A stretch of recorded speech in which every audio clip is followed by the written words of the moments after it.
하나님께서 세상에 복을 주시는 방법은 이렇게 세상에 있으면 골고루 주시지 않아요.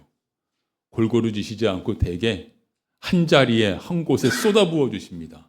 그래서 쏟아부음을 받은 사람이 그것을 나누고 전달하도록. 이것이 하나님께서 복을 주시는 방법입니다. 아브라함이 그랬고 구약시대 이스라엘이 그랬고 오늘날 교회가 그렇고 우리들 각 개인이 그렇습니다. 받은 복을 다 나눠주면 나에게는 얼마 안 남지 않느냐. 잘 나누는 사람에게 하나님께서는 더 잘 나누도록 더 많이 부어주시기 때문에 여러분, 우리 교회학교 때, 제가 교회학교 때 불렀던 찬양이 있는데, 이상하다 동전한 입 움켜잡으면 없어지고 쓰고 빌려지면 풍성해져 땅 위에 가득하네 오 사랑은 버리는 것. 여러분은 모르시죠? 내가 여러분만 할 때 교회학교에서 했던 찬양이에요. 그런 찬양 내용대로 이제 내가 받은 복을 나누면 더 풍성하여진다 하는 것이 하나님의 약속입니다. 받은 복을 나누지 않으면 하나님께서는 더 부어주시지 않고 잘 나눌 만한 사람으로 바꾸십니다. 이스라엘 민족에서 교회로 바꾸셨어요. 이렇게 바꾸시는 것을 가리켜서 성경에서는 촛대를 옮기신다. 촛대가 보통 교회를 상징하는데 촛대를 옮기신다 하고 말씀을 합니다. 오늘 본문은 받은 복을 나누지 않는 사람들이 어떻게 되는가 하는 것을 보여주시는 본문입니다. 우리 오늘 본문의 첫 두 절 같이 다시 한번 읽을까요? 그가 또 이 비유로 백성에게 말씀하시기 시작하시니라. 한 사람이 포도원을 만들어 농부들에게 새로 주고 타국에 가서 오래 있다가 때가 이르매 포도원 소출 얼마를 바치게 하려고 한 종을 농부들에게 보내니 농부들이 종을 몹시 때리고 거저 보내었거늘.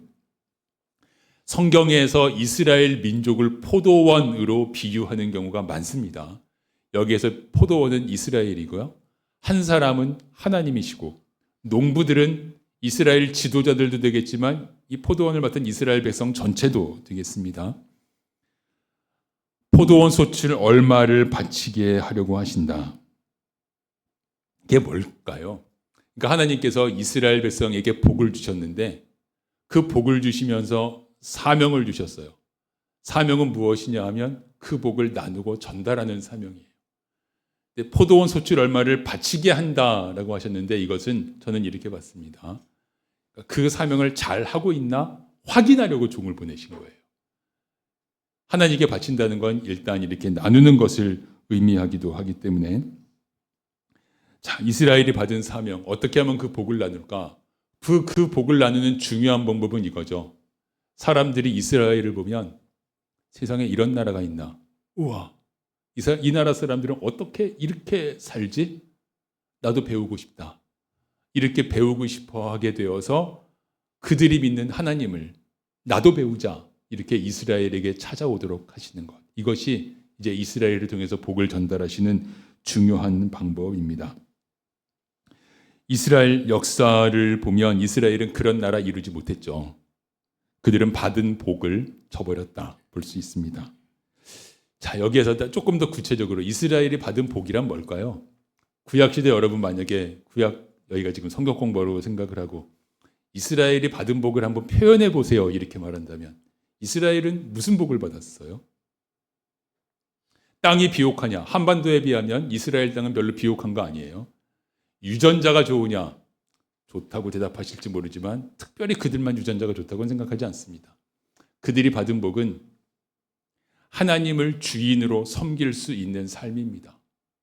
내가 주인 되어 살아가는 그 비루하고 답답한 인생이 아니고 천지의 주제이시고 지혜의 근원이신 하나님을 주인으로 섬기고 살아가는 삶, 이것이 그들이 받은 복이에요. 하나님을 주인으로 섬기는 삶이다. 당신들은 어떻게 이렇게 살아요? 하고 와서 배우려다 보면 그 근본에는 하나님을 주인으로 섬기는 게 있다. 이것이 이스라엘이 받은 복입니다.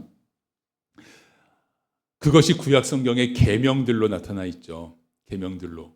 그 계명들 가운데 하나님이 주시는 원칙들이 표현되어 있어요. 안식년, 희년, 또 기업을 물을 자, 각종 구제의 법들 이런 것을 보면 이제 은혜가 가득한데 기업을 물을 자 내가 내 재산을 털어서 이렇게 내어주면서 돌려받으리라는 기약을 하고 내주는 게 아니잖아요. 이 은혜가 그 가운데 가득합니다. 그래서 세상 사람들이 이스라엘을 보고 놀란다면 아니 이 사회는 움직이는 질서가 달라.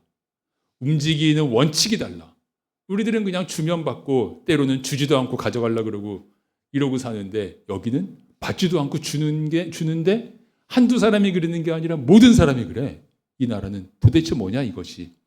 이렇게 하라는 것이 이것이 하나님께서 주신 복입니다. 이스라엘이 받은 복이 뭐냐? 하나님을 주인으로 섬기는 것이고 그렇다면 하나님의 계명을 지키는 것인데 그 계명의 핵심은 은혜다. 그것을 가장 큰 계명 2개로 요약하면 하나님을 사랑하고 이웃을 사랑한다. 이렇게 표현도 되죠. 하나님을 사랑하고 이웃을 사랑한다. 은혜가 삶의 기본 질서가 된다. 모든 사람들이. 이것이 이스라엘에게 주신 그러한 은혜이고 이스라엘에게 주신 복입니다. 자, 종이 왔어요. 이 복을 잘 받아서 받은 사명대로 행하고 있나? 그들이 소출을 주인에게 바치지 않고 종을 때리고 소출 안 줬죠. 왜냐? 줄 게 없어요. 사실 제가 이 본문을 묵상하면서 보면 이 비유 속의 포도원 농부들은 포도원 소출을 주인에게 내놓으려도 내놓을 소출이 없어요. 그들이 받은 복을 받은 사명대로 나누지 않았거든요.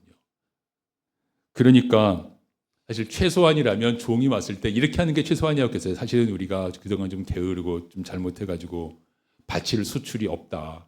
참 잘못했다. 종에게 이렇게 말하면서 회개하고 다시 좀 해보겠다. 이러는 게 일단 최소한이 될 텐데 그들은 잘못을 감추기 위해서 자기들의 잘못을 직시하게 하는 선지자들, 그 종들을 다 죽여버렸죠. 1명, 2명, 3명 보냈다고 오늘 본문에 되어 있는데 3명, 구약 3은 원래 하늘의 숫자거든요.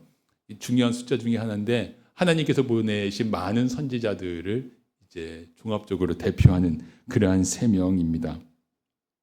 자, 그렇게 했더니 주인이 마지막에 어떻게 할까 하다가 드디어 아들을 보냅니다. 우리 잘 아는 내용이지만 아들을 보내는 주인의 마음 우리 같이 읽겠습니다. 포도원 주인이 이르되 어찌할까 내 사랑하는 아들을 보내리니 그들이 혹 그는 존대하리라 하였더니 농부들이 그를 보고 서로 의논하여 이르되 이는 상속자니 죽이고 그 유산을 우리의 것으로 만들자 하고 포도원 밖에 내쫓아 죽였느니라. 그런즉 포도원 주인이 이 사람들을 어떻게 하겠느냐? 비유가 직접적이에요. 이렇게 많이 은유하시지 않았어요. 이 아들은 예수님을 말씀을 하시죠. 그러니까 예수님께서는 이 비유를 말씀하시면서 내가 하나님의 아들이다라는 걸 숨기지 않고 드러내셨어요. 그리고 지금 이 앞에 있는 사람들 중에 대제사장, 서기관, 장로들은 예수님 죽일 모의를 지금 진행 중이었잖아요. 우리가 읽어오면서 봤듯이. 그러니까 이 비유를 들었을 때 이렇게 흠칫했을 거예요. 우리가 죽일 모의하고 있는데 죽였다라고 벌써 이렇게 말씀을 하고 계시니까 그럴 만한 말씀을 하셨습니다. 죽이고 그 유산을 우리의 것으로 만들자. 이건 무슨 뜻일까요? 하나님 건데 하나님이 주인이신데 우리가 주인 되어 살자고. 여러분 예수 그리스도를 십자가에 못 박고 우리가 그 유산을 차지하자라는 건 자기가 주인 된 삶을 계속 살겠다는 거예요.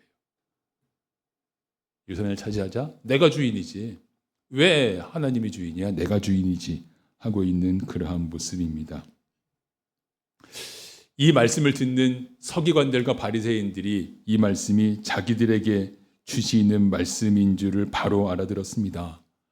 그럼 다른 백성들은 어떨까요?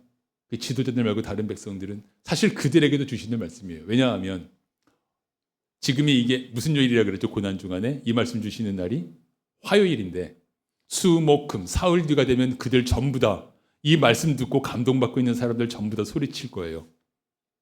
십자가에 못 박으라고. 그들 모두 다 이 악한 농부에 해당하는 사람들입니다. 자, 그러한 사람들을 향해서 예수님께서 이제 그 결말, 포도원 주인이 하는 어떻게 할 것인가 하는 것을 말씀하십니다. 역시 이어서 계속 읽겠습니다. 와서 그 농부들을 진멸하고 포도원을 다른 사람들에게 주리라 하시니 사람들이 듣고 이르되 그렇게 되지 말아지이다 하거늘. 이스라엘 진멸해 버리진 않으셨죠. 다른 사람들에게 주리라. 다른 사람들이 교회예요. 교회에게 이 사명을 주셨습니다. 그리고 사명을 주셨다는 건 이스라엘에게 주셨던 꿈을 교회에게 주셨습니다. 우리 그 꿈을 이렇게도 표현해죠. 유브라데까지의 꿈. 원래 이스라엘 백성에게는 유브라데였다고. 그 유브라데까지의 꿈을, 만민을 향한 꿈을 교회에게 주셨습니다.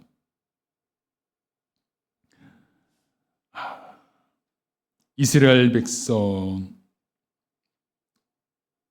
그런데 이스라엘 백성들은 이 말씀을 듣고 나서도 이제 며칠 뒤면 조금 전에 나누었듯이 십자가의 못박을 하고 소리칠 거예요. 이 비유 말씀을 주시는 거는요, 이스라엘 백성에게 다시 한번 기회를 주시는 거죠. 다시 한번 기회를 주시는 거다. 너희들을 돌아보고 하나님께로 돌아올 수 있겠느냐. 그런데 그들이 돌아오지 않을 걸 주님께서 아세요. 사실 돌아오지 않는 자들에게 임하는 하나님의 심판을 그 다음에 말씀을 하십니다. 오늘 본문의 마지막 절, 오늘은 좀 빠른 속도로 본문을 읽었는데 마지막 두 절을 같이 읽겠습니다. 그들을 보시며 이르시되 그러면 기록된 바 건축자들의 버린 돌이 그 모퉁이의 머릿돌이 되었느니라 하며 어찌미냐. 무릇 이 돌 위에 떨어지는 자는 깨어지겠고 이 돌이 사람 위에 떨어지면 그를 가루로 만들어 흩으리라 하시니라. 모퉁이의 머릿돌이 집 모퉁이의 기초석일 수도 있지만 더 큰 가능성은 그 아치형 건물의 한가운데 돌이라고 하는 사실을 우리 여러 번 나누어 왔어요. 건축자들이 버린 돌, 이건 예수님의 십자가 죽음을 의미합니다. 모퉁이의 머릿돌, 십자가 죽으신 예수님께서 부활하셔서 아치형 건물의 한가운데니까 모든 건물의 한가운데 여기에 부활이 있다 하고 모두를 대표하는 그 돌이 되실 것이다 라는 것까지 의미를 해요. 참 놀라운 비유인데 이것이 시편 118편 말씀을 예수님께서 인용을 하신 것입니다.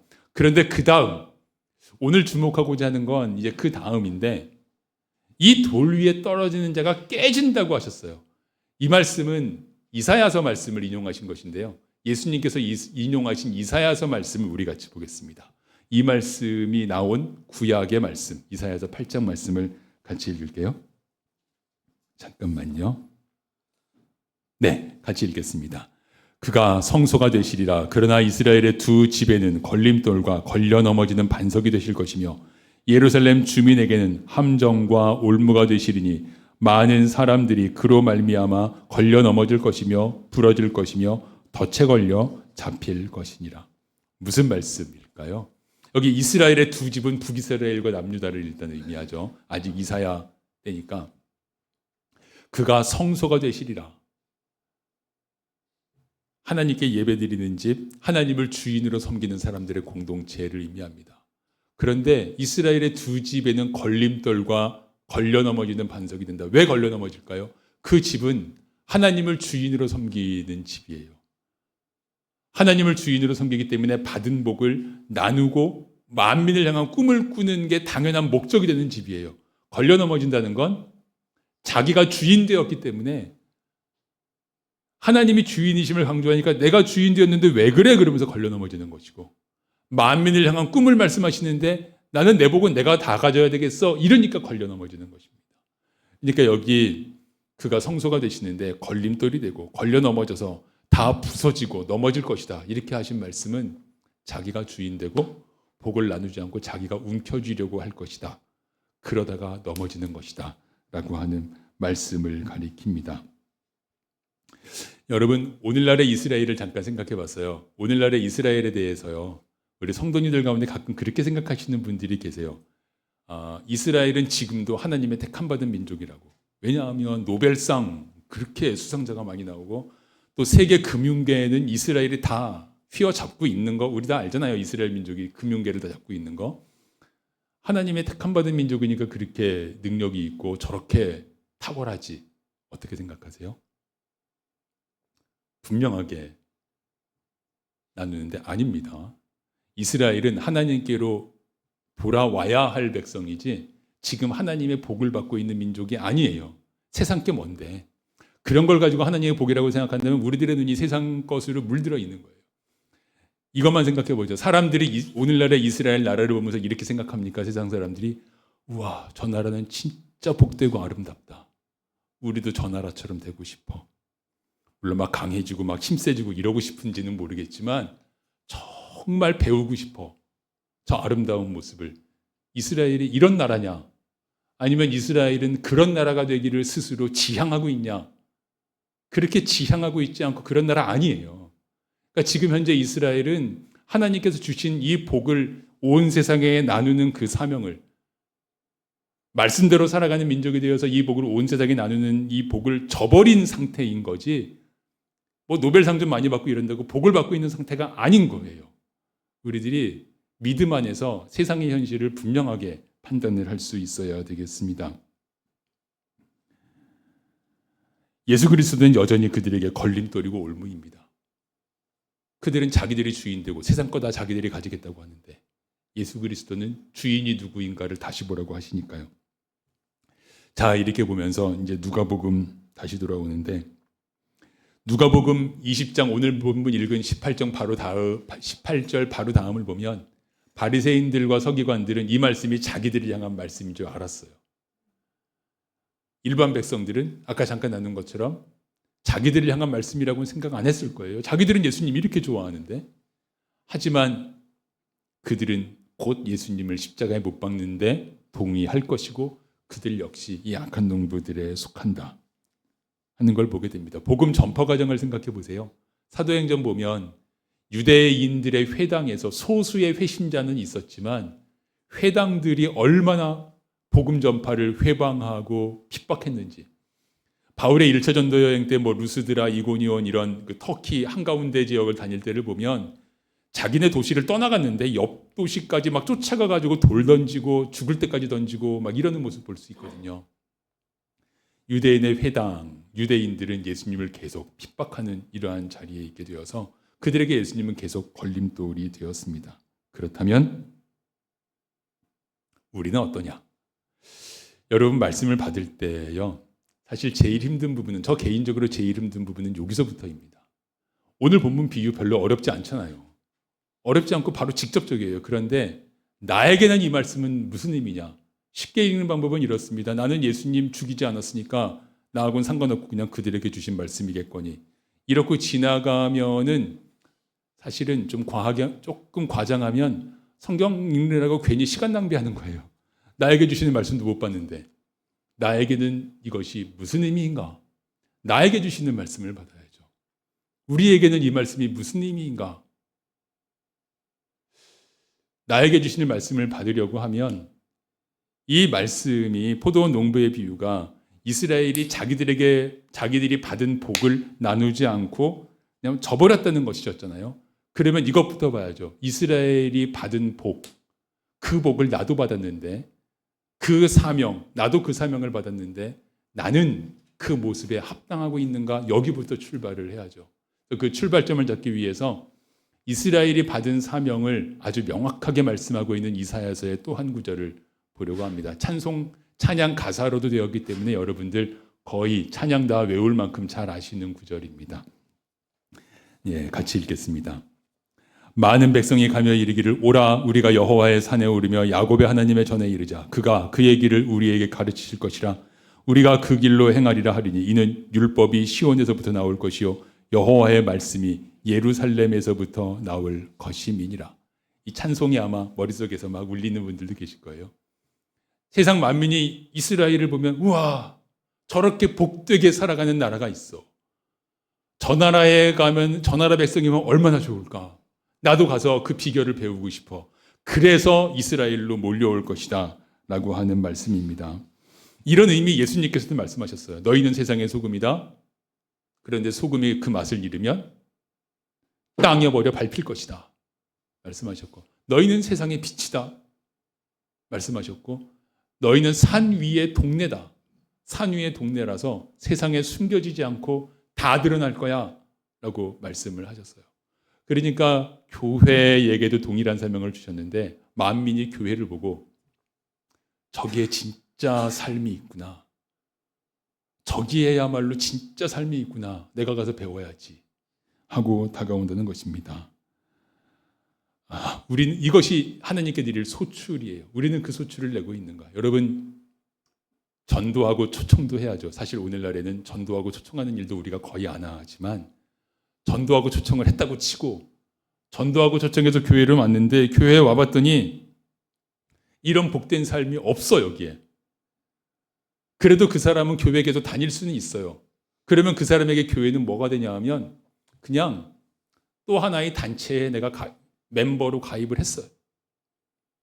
뭐 여기 보니까 뭐 나름대로 잘 사귀기도 하고 또 사업상에 만날 만한 사람도 다니는 경우도 있고 또 가면 주일날 밥도 맛있고 뭐 봉사한다고 가는 거 조금 참여해 보는 것도 뭐 그냥 그저 그냥 괜찮고 내가 세상에 있는 단체의 한 멤버고 여러 단체의 멤버이듯이 그 단체의 한 멤버처럼 되어서 나 멤버로 오늘은 참여한다. 이렇게 되지. 와, 내가 지금까지 만나보지 못했던 이상한 삶이 여기에는 있어. 여기 사람들은 다 이상해. 그러니까 너무 좋은 의미에서 이상해. 어떻게 저렇게 살 수가 있지? 평안할 수가 없는데 평안해 저분은. 용서할 수가 없는데 용서해. 이러한 어떻게 이런 삶이 가능하지?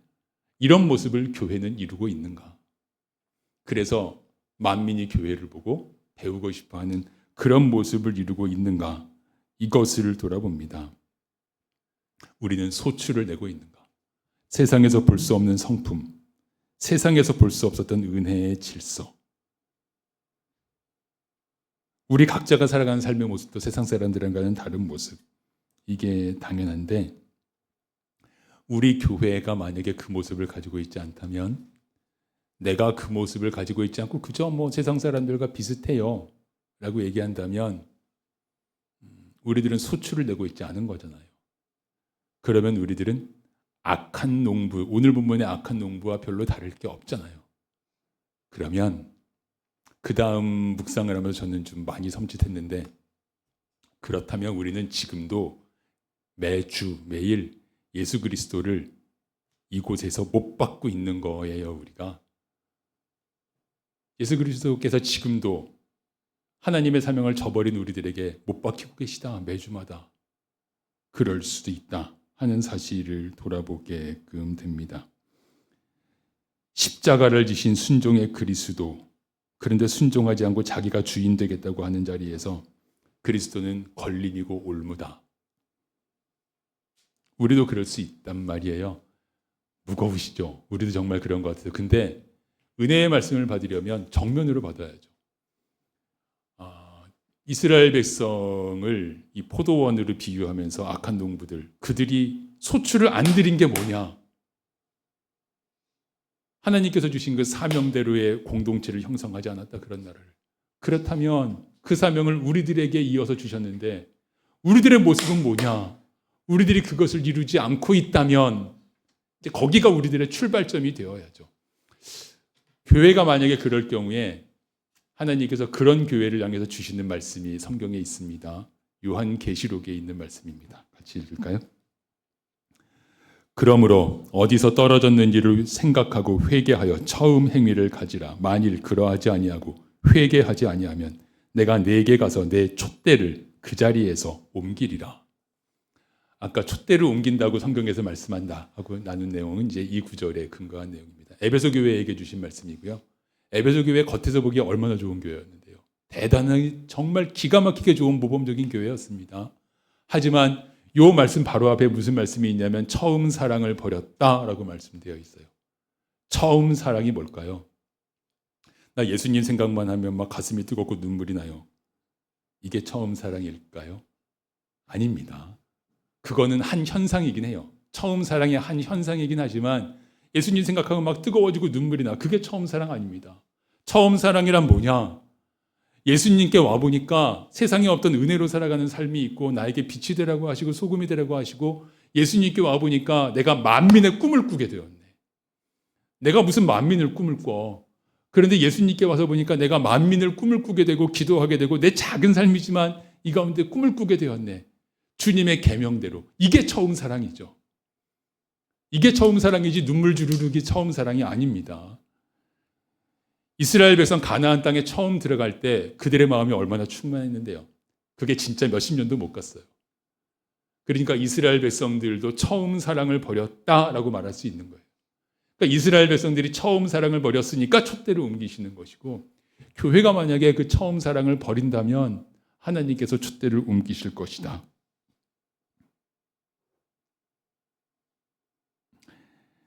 성도인데 삶의 목적을 그냥 내가 잘 사는 것으로 계속 가지고 있다. 그런다면 처음 사랑을 버린 거죠. 어디서 떨어졌을까요? 어디서 떨어졌는지 생각하라 그랬는데 어디서 떨어졌을까? 여러모로 생각할 수 있지만 일단 이 부분은 오늘의 초점은 아니라 간단하게 언급하고 지나가면 예배와 말씀을 하나님 기준이 아니라 내 기준대로 하면서부터입니다. 예배 하나님 기준이 아니라 내 기준대로 예배 시간, 예배 참석, 예배의 정성 다 내 기준대로 말씀 10개가 있으면 이 말씀은 지킬만 하고 이 말씀은 지키기엔 좀 부담스럽고 지킬만 하고 부담스럽고 지킬 만한 걸 골라서 나는 지키는 것 같지만 사실은 별로 지키지 않고 싶은 말씀은 뺐어 내 마음대로. 이러면 우리들은 떨어지는 거죠. 예배와 말씀을 내가 기준이 되고 내가 정하는 주인이 되어서 정하는 데로부터 우리들은 떨어지지 않았을까 싶습니다. 그렇게 되면 주님께서 촛대를 옮기겠다 하셨어요. 여러분 오늘날 한국교회가 점점 줄어들고 있는 거 우리가 알고 있고 지금이 한국교회에서 주님께서 촛대를 옮기시고 계시는 때인지도 모르잖아요. 여러분 사실 그렇게도 생각하고 계시지 않습니까? 지금부터 한 30년 뒤 이 나라의 교회들은 다 빌 거라고. 지금이 하나님께서 이 나라 교회들에서 촛대를 옮기고 계신 때라면 어떻게 해야 될까? 자, 이렇게 오늘 본문이 그때 예수님 못 박아 죽이려는 사람들에게 주신 말씀이지만 그들이 저버렸던 것, 우리가 저버리고 있는 것 같다는 사실을 보면 그러면 우리들은 여기서부터 무엇을 해야 할까? 우리들은 무엇을 해야 할까? 하는 질문을 받습니다. 성경을 묵상하는 것은 여기부터 시작인 거예요. 누가 성경 이해 못해요? 요즘 인터넷만 제가 성경 준비하다가 이렇게 요즘 인터넷 검색해 보면 뭐 원어부터 시작해서 별의별 게 다 나와요. 뭐 제가 막 해설해 드릴 필요도 없어. 뭐 하려고 해설 들으세요? 인터넷 찾아보면 다 나오는데. 성경 묵상은 여기서부터다. 자, 촛대가 옮겨지리라. 하나님께서 진멸하시고 그 포도원을 다른 사람들에게 주리라. 이 말씀이 어떤 사람들에게는 심판의 말씀이지만 어떤 사람들에게는 축복과 은혜의 말씀일 수 있습니다. 맞아요. 지금 제가 잘못하고 있어요. 살다 보니까 좀 게을러지기도 했고 좀 내가 충분히 한 것 같기도 하고 그 다음에 세상살이도 힘들고 경제적으로도 어렵고 자녀들이 내 말 잘 듣는 것도 아니고 이제 다 커가지고 자기들 마음대로 하고 뭐 여러 가지 이유로 인해 가지고 그냥 잘 안 하고 있었습니다. 복을 전달하지도 않고 꿈도 잃어버렸습니다. 제가 그런 상태입니다. 주님 어떻게 할까요? 여기서부터 시작하려는 사람에게는 이 말씀은 정신 번쩍 나게 하는 축복과 은혜의 말씀이죠. 넉넉고 살고 세상 속에 휩쓸려서 살고 있다가 정신 번쩍 나게 하는 축복과 은혜의 말씀이죠. 뭐 이런 말씀이 있나 보지 뭐. 이렇게 지나가면은 심판의 말씀이 되겠지만 이 말씀을 읽으면서 내게 주시는 말씀으로 바꾸자 한다면 이 말씀은 은혜와 축복의 말씀이 되는 거죠. 우리 다시 돌아볼까요? 나의 예배, 나의 오늘 예배, 나의 성품, 정직, 인내, 사랑. 사실은요, 제가 정직에 대해서 언제 한번 나눴잖아요. 제가 예수전도단 DT에서 훈련받을 때 성품 연구하는 시간이 있는데 성품을 쫙 써붙여 놓고 벽에다가 그 아래 자기가 함께 연구하고 싶은 성품 밑에 이름 쓰면은 그게 이제 한 조가 돼가지고 일정한 기간 동안 그 성품 연구에서 서로 발표하는 건데 제가 성품 쭉 읽으면서 1차로 뺀 게 정직이었다고. 정직 조에 들어가서 내 정직하지 않은 모습을 얘기하는 게 너무 싫었어요. 그때 마음을. 그래서 1차로 뺐어 정직을. 여러분은 어떠실까요? 그 인내하고 정직하고 사랑하고 용서하고 내가 지금 다 그렇게 하지 못하고 있다면 나는 그것을 고쳐가고 변화하고 싶은 마음은 있는가? 나의 물질 사용, 나의 물질 들이는 것, 나의 섬김. 종합적으로 나의 삶의 주인의 자리에는 내 욕심이 있나? 예수 그리스도께서 계신가? 진실로 내 삶의 주인 자리에 예수 그리스도께서 계시다면 하고 지난 한 주간을 돌아보면 내 삶의 주인이 예수 그리스도셨다면 내가 그렇게 말했을 수가 없고 그렇게 했을 수가 없고 그렇게 했을 수가 없고 내 삶의 주인을 다시 한번 돌아보게끔 이 말씀 앞에 촛대를 옮기리라 이 말씀 앞에 내가 정신 번쩍 다시 한번 난다면 이 말씀은 나를 정말 복되게 살게끔 인도해 주시는 은혜와 축복의 말씀이죠.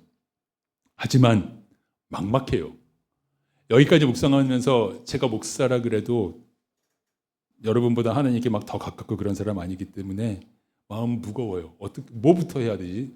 엉망인 게 사실 너무 많아가지고 뭐부터 해야 될지가 막막해요. 혹시 여러분 공감하지 않으시는 것 같은 얼굴이긴 하지만 어쨌든 막막해요. 어디서부터 시작할까요? 너무 어그러진 게 많고 막막하니까 그냥 대충 이대로 살까요? 그냥 대충 이대로 살면 촛대는 옮겨지는 것입니다. 어디서부터 시작할까? 이것을 놓고 오늘 말씀을 여러분과 나누기 위해서는 제가 제일 시간으로는 긴 시간을 보내는 부분입니다. 기도하면서. 어디부터 시작할까? 각자 다르겠고 여러 가지 있겠지만 제 마음에 오늘 주셨다고 느껴지는 것은 이것입니다. 이곳을 천국처럼 만들 수 있겠니? 이곳 히네니를 천국처럼 만들 수 있겠니? 사실 우리 여러분 어떠세요? 주일에 오셔서 뭐라고 표현할까요? 각자 도생. 각자 예배드리고 적당히 인사하고 그냥 그 정도 아닌가요? 여기가 천국 맞니? 제가 지난주에 나눴잖아요. 이게 틴즈 카페에 얼마 전에 새로 온 학생들이 우와 여기가 천국 아니에요 그랬다고. 우리 그 말 듣고 흐뭇하게 와 웃었지만 그게 그 학생들이 잘못 느낀 거라면 그 학생들이 천국처럼 느낀 이유가 뭐겠습니까? 여기 은혜가 있으니까. 딴 데 가면은 다 지불해야만 하는데 다 기브 앤 테이크인데 여기에 오니까 여기는 기브 앤 테이크가 아니라 기본 질서가 은혜예요. 대가 없이 그냥 내놓기도 하고 받기도 하는 그게 기본 질서니까 은혜가 기본이 되는 그 자리는 천국 같은 거예요. 내가 은혜를 따라 산다는 건 받기 전에 내놓는 거죠. 그러면 조금만 들러보실까요? 옆에 분들이 이렇게. 저도 한번 보고. 지난 한 주간 동안 저분은 무슨 고민이 있거나 혹은 무슨 기쁜 일이 있으셨을까? 그렇다고 예배 끝나고 바로 다가가서 무슨 기쁜 일이 있으셨어요? 이러면 이제 이거는 서로 간에 좀 곤란해지는 거니까 서로 교제하는 지혜는 필요하죠. 막 무조건 막 이렇게 하는 것보다.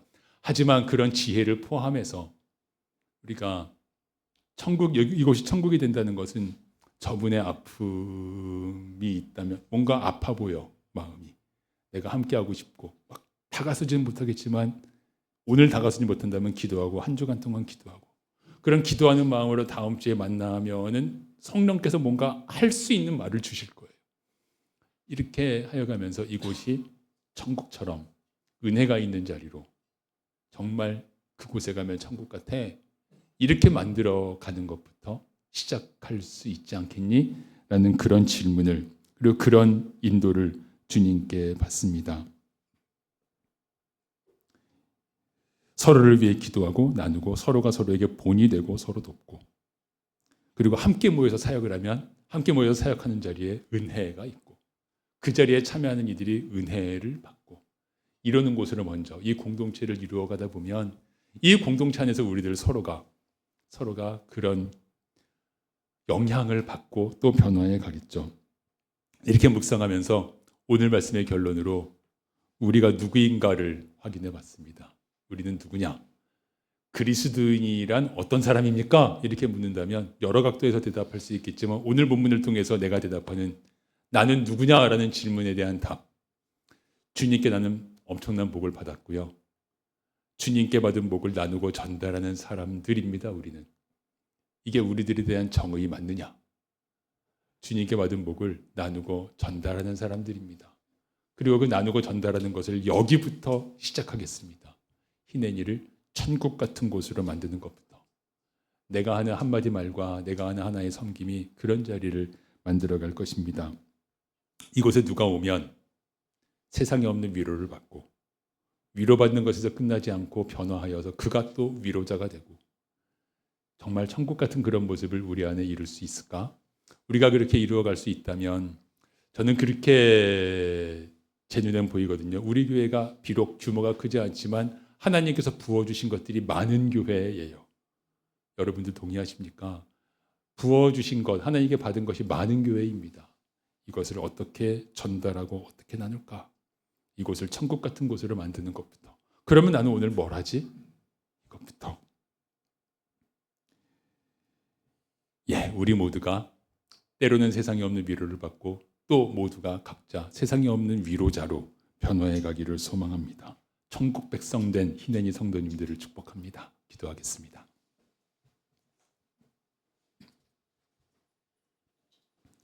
하나님 아버지, 우리에게 은혜 주시고 복을 주심을 감사합니다. 삶이 바쁘고 힘겹다 보니 전달할 생각, 나눌 생각 별로 하지 않고 살았습니다. 하지만 오늘 말씀 우리들의 정신을 번쩍 나게 하시면서 우리에게 주신 축복과 은혜의 말씀으로 받습니다. 주님께서 우리에게 주신 사명대로 이 복을 나누면서 더욱 복되어가는 이 놀라운 기적의 삶을 내가 살고 우리가 살고 이 교회가 살고 그래서 이곳을 통해 주님이 주시는 영적인 부흥의 역사가 이 땅 위에 드러나도록 인도하여 주옵소서. 예수 그리스도의 이름으로 기도드립니다. 아멘.